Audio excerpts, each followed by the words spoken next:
Qu'est-ce qui est difficile dans le fait d'attendre ? Alors, plein de choses sûrement, mais notamment l'incertitude, voire l'inquiétude. Quand vous attendez quelqu'un, cette question « est-ce qu'il va arriver ?» attend.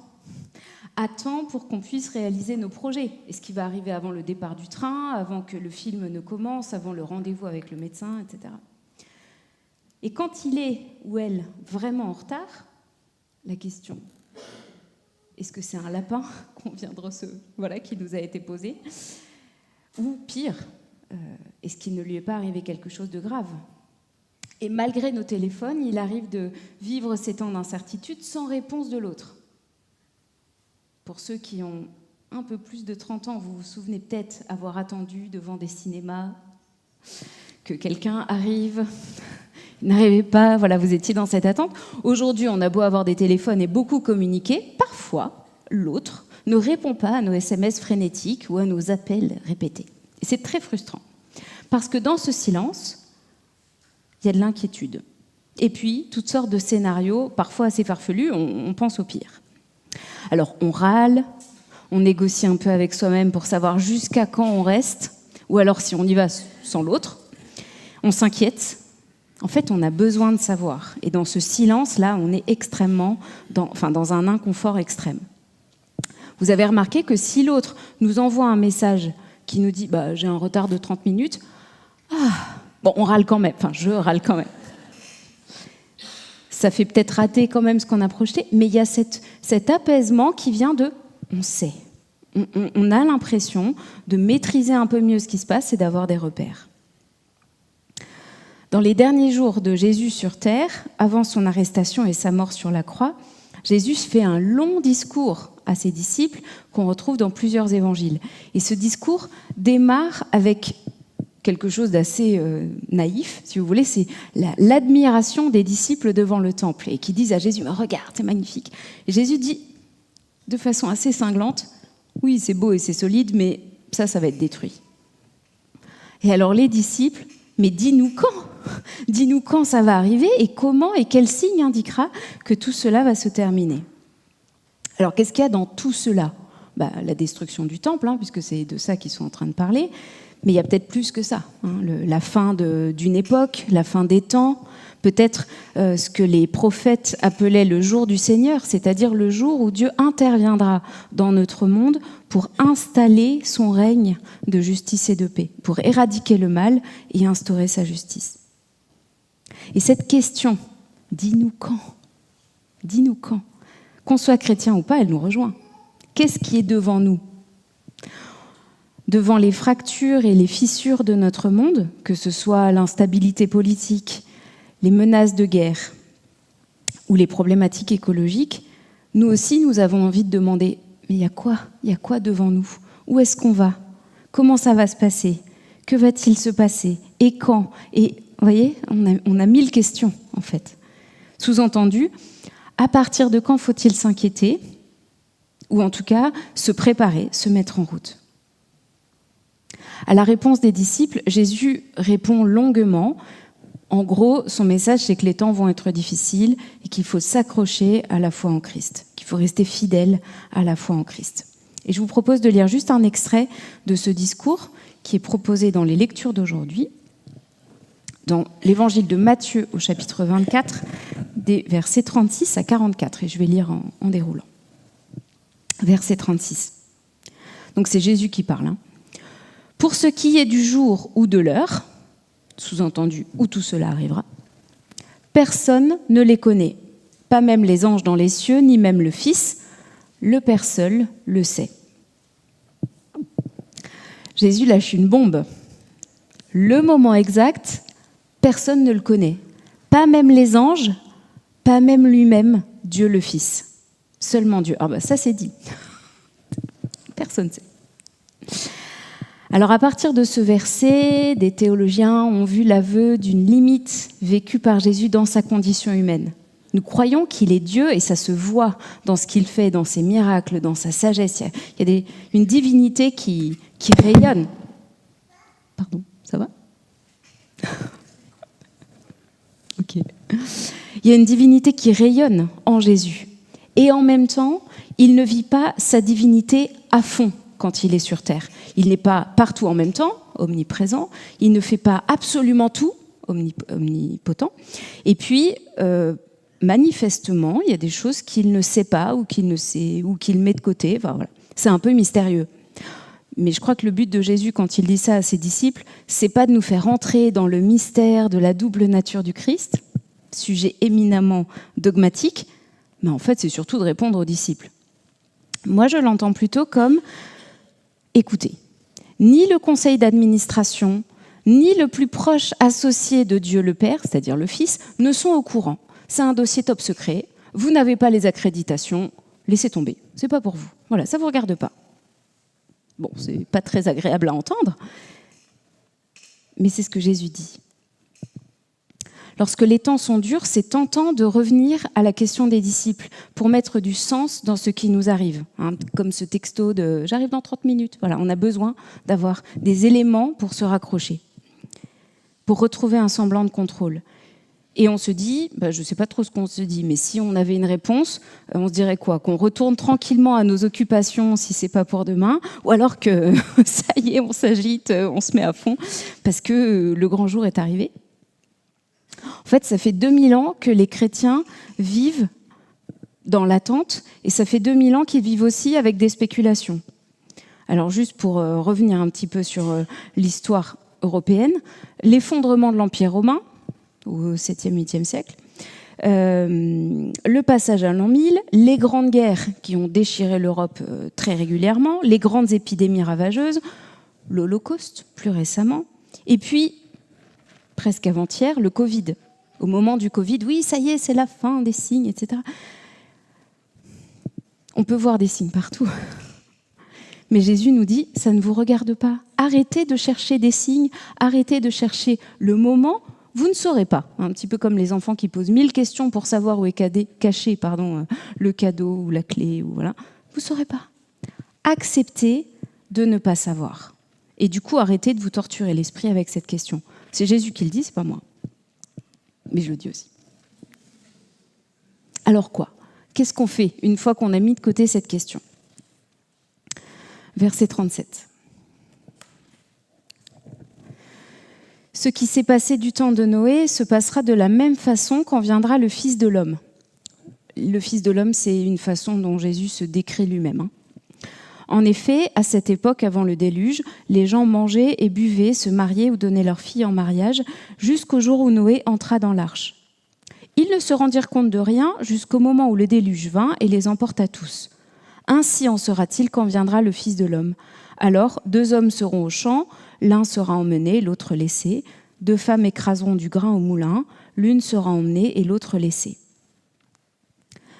Jésus donc fait référence au déluge de Noé en soulignant la surprise que cet événement a été pour tous. Tout le monde a été surpris. Les gens vivaient normalement et d'un coup, comme un séisme, le déluge est arrivé. Et la plupart des gens ont été pris au dépourvu, mais pas Noé, parce que Noé était prêt. Pour Jésus, de la même façon au dernier jour, lorsque le Christ reviendra, lorsque Dieu viendra établir son règne, certains seront prêts et d'autres non. Et ceux qui seront prêts, comme Noé, trouveront la vie protégée par l'arche dans laquelle il est monté par la foi. Alors, qui sera sauvé? Ceux qui restent ou ceux qui sont emmenés? Vous me direz, c'est un détail, mais c'est un détail qui revient souvent dans nos discussions.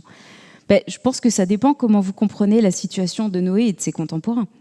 Au moment du déluge, Noé est emmené dans l'arche et ses contemporains à eux restent, mais ils sont emportés par la vague du déluge. Et finalement, c'est Noé, sa famille et les animaux de l'arche qui restent sur la terre. Donc, je ne sais pas trop s'il vaut mieux être emmené ou s'il vaut mieux rester.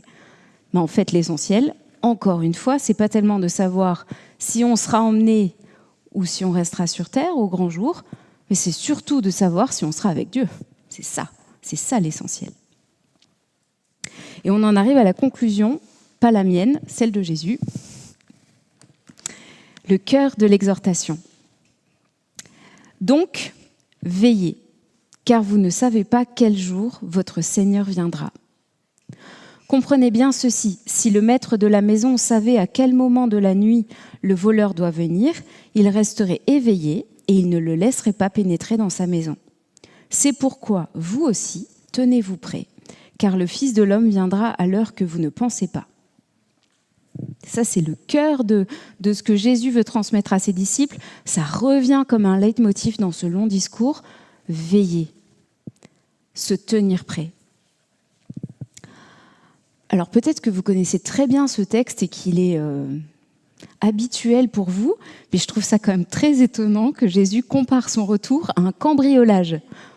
Parce que autant j'ai très envie qu'il revienne, autant le cambriolage, ça ne me fait pas rêver. C'est étonnant qu'il n'utilise pas une image plus positive. Mais en même temps, c'est parlant parce qu'on a ce côté surprenant du cambriolage. Évidemment, le propre du cambriolage, c'est qu'on ne l'avait pas prévu. Et c'est que ça ne nous prend pas à surprise. Si on était prêt, on se protégerait.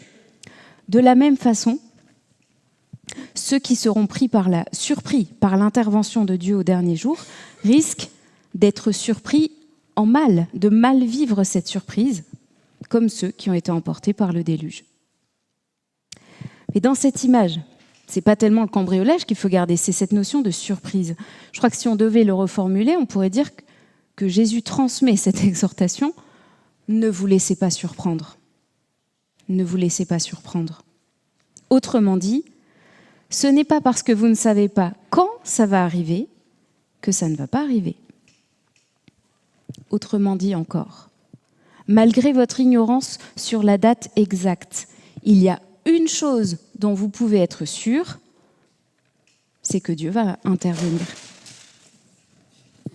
Alors, pas tout de suite, s'il te plaît, Seigneur. Je finis ma prédication.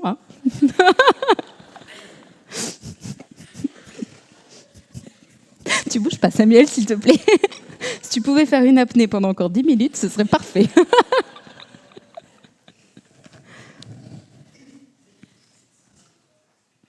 Il y a une chose. En fait, Jésus insiste sur notre incertitude, mais derrière cette incertitude, il y a une grande certitude. Le Christ va revenir. Dieu va intervenir. Pour le dire encore un petit peu autrement, lorsque Dieu interviendra de façon surprenante, on ne pourra pas dire « on ne savait pas ». Si, on sait. On ne sait pas quand, mais on sait que le Christ va revenir.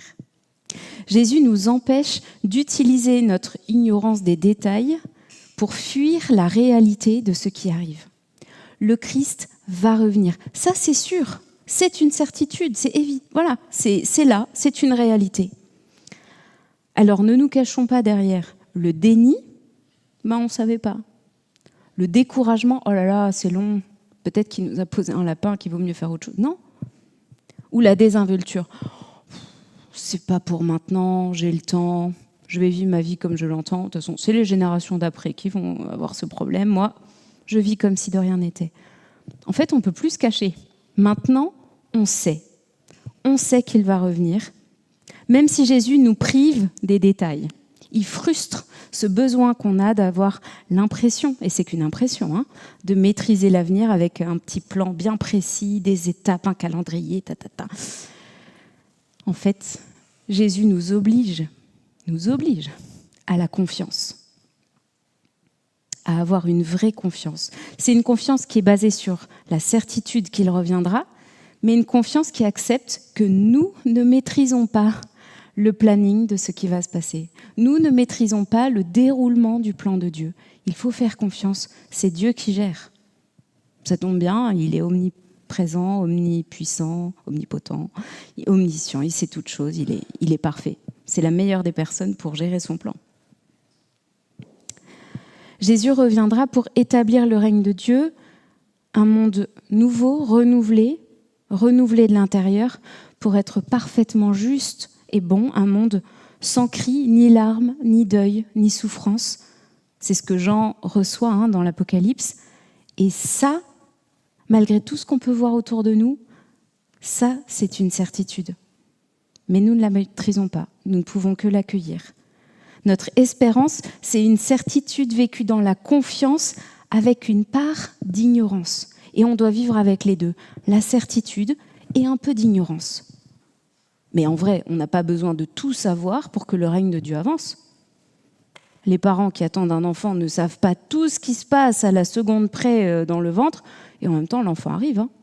Donc on n'est pas obligé de savoir pour que Dieu agisse. Alors je continue avec cet exemple que Martine prenait tout à l'heure, des parents qui attendent un enfant. J'ai été... comment dire ? J'ai eu une rencontre au marché, vous savez, je fais un double... J'allais dire un double cursus, mais non, j'apprends dans les deux. Mais au marché, donc, j'ai croisé une femme qui était très enceinte. Très, voilà. Donc on l'a servi en priorité, rassurez-vous. Et du coup, voilà, on prenait des nouvelles, voilà.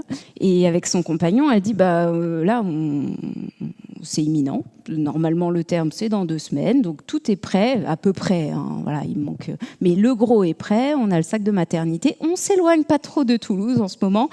Et là, on vous prend juste le minimum parce qu'en fait, on ne sait pas. Voilà, on sait que ça va arriver, mais on ne sait pas quand. Le parallèle est assez clair. Pardon. Voilà. C'est cette attitude-là que Dieu nous invite à avoir, que Jésus nous invite à avoir. Être prêt, se tenir prêt, vigilant, attentif. Est-ce que vous imaginez une femme enceinte de 9 mois qui serait surprise par les contractions ? Elle est surprise parce qu'elle ne savait pas que ça arriverait là, évidemment. Mais une fois que ça arrive, elle comprend et elle savait que ça finirait par arriver, heureusement d'ailleurs. Jésus nous invite à cultiver cette attitude qui est d'abord une posture intérieure.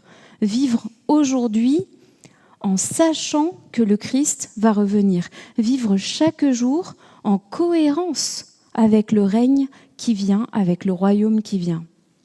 Alors on vit normalement, comme Jésus le dit, comme il le disait tout à l'heure, parce qu'il y a des chances que Jésus ne revienne pas cet après-midi. Vous voyez, donc il faut quand même faire ses devoirs, désolé. Il faut quand même aller travailler demain matin, désolé aussi. Il faut quand même faire les courses et le ménage, redésolé. Mais au milieu de toutes nos occupations, au cœur, très en profondeur de toutes nos activités, de tous nos choix, de toutes nos prises de position, il y a cette conviction, cette certitude qui va orienter toute notre vie, que Jésus revient et que nous voulons être prêts. Et à partir de cette certitude, des choix vont s'opérer dans le quotidien de notre vie. Et je me suis beaucoup demandé à quoi ça pouvait ressembler, mais je pense que selon nos situations de vie, ces choix ne sont peut-être pas exactement les mêmes pour tous, parce que nos situations de vie sont différentes. Mais globalement, être prêt, c'est avoir ce qu'il faut pour passer à l'étape suivante. Pour les parents, c'est les gros meubles de la chambre de bébé, quelques couches, quelques vêtements de naissance, le sac de maternité, etc. Vous voyez, c'est avoir le minimum vital pour pouvoir accueillir le bébé. Être prêt de notre côté pour le retour de notre Seigneur, c'est avoir ce qu'il faut pour l'accueillir. Et qu'est-ce qu'il faut pour accueillir Jésus ? La foi. C'est ce que Jésus dit en d'autres lieux. La foi, lui faire confiance, le reconnaître lui comme notre Sauveur. C'est la foi qui nous rend prêts, comme Noé qui a construit son arche. Comme cette foi qui l'a poussé à entrer dans l'arche. Cette foi qui nous permet de recevoir la réconciliation avec Dieu en reconnaissant qu'en Jésus, nous sommes pardonnés, aimés, adoptés. Et c'est par cette foi que nous pourrons accueillir au grand jour notre Dieu avec joie, comme des enfants qui voient leur Père arriver. Donc d'abord et surtout, la foi en Christ qui nous a sauvés, c'est lui l'arche véritable qui nous protège dans la tourmente. Se tenir prêt, c'est aussi éviter de se mettre dans des situations qui sont incompatibles avec ce qui vient. Les futurs parents ne partiront pas en voyage à l'autre bout du monde, a priori. Même d'ailleurs, en général, ils évitent de s'éloigner à plus d'1 heure du lieu de naissance. Et je me dis que de la même façon, se tenir prêt, c'est se tenir prêt. Merci. C'est rester proche du Christ. Veiller à ne pas s'éloigner de lui, à ne pas baisser les bras, à ne pas se laisser dévier. Mais en fait, là, le conseil que je vous donne, Il n'a rien d'extraordinaire, hein, je pourrais le dire tous les dimanches. Restez proche du Christ. Si c'est lui, notre Sauveur, notre paix, la source de tout amour en Dieu, de toute façon, quel serait notre intérêt à aller ailleurs, à s'éloigner de lui ? Seul lui peut nous apporter ce dont nous avons besoin, seul lui peut nous combler. Et Jésus, de la même façon, ne nous demande pas de faire des choses extraordinaires, mais de rester sur l'essentiel. Cultiver notre relation avec lui, cultiver aussi une façon de vivre en cohérence avec ce qui est important pour lui, dans la sobriété, le partage, la patience, le pardon, tout ce que Jésus nous a demandé de vivre dans l'amour pour Dieu et pour le prochain. Alors, quel est le rapport avec ce discours sur la fin des temps ? C'est qu'avec cette perspective du retour surprenant de Jésus pour instaurer le règne de Dieu, les essentiels, et encore une fois, c'est basique, hein, croire en Dieu, croire en Jésus, s'attacher à lui, le suivre, petit à petit aligner, mettre notre vie en cohérence avec la sienne, ça prend une note d'urgence. Ça devient urgent, prioritaire, de s'attacher au Christ et de vivre proche de lui.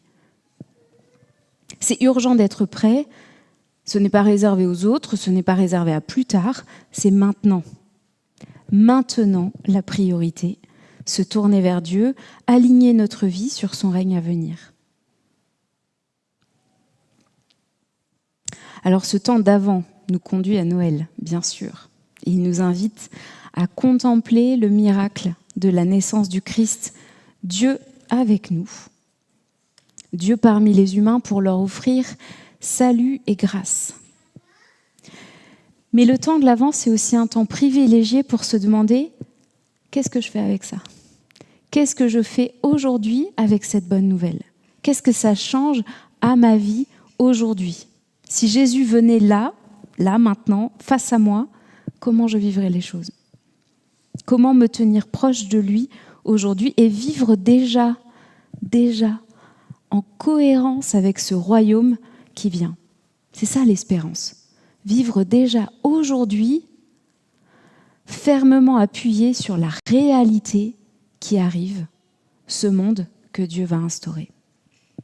Amen.